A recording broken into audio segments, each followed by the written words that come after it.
All right, we wanted to do a touch base with you guys and do a follow-up on show build that we're doing for Joe out of California. So we got the car torn apart. We're starting to install some wiring and some stuff. So we got XTC up front. We have their RGB fang lights. So those are gonna light up different colors, but when they hits the turn signal, it's gonna light up orange, depending on what side he's obviously turning. You can't see it, but it's got shock therapy dual rate spring kit on it. This car's going full stealth. So we powder coated the springs black, but he's still gonna get the ride from shock therapy, but it's just gonna look kind of like factory.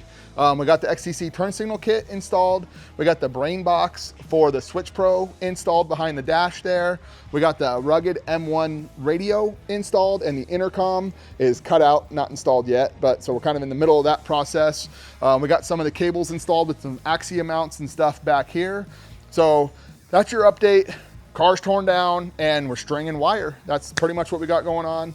We're still waiting on some hard parts from Geiser. Once we get the front bumper, we can throw the lights on. And then if you remember on this one, it's getting the Geiser cage and it's gonna have the pumpers and dome lights in the roof. So we'll wire all that stuff separately.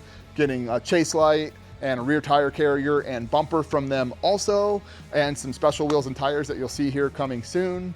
But yeah, just wanted to give you guys a quick update on that. Continue to follow the series, and hopefully if you're in Arizona, we'll see you in December at the show and you can see the car in person.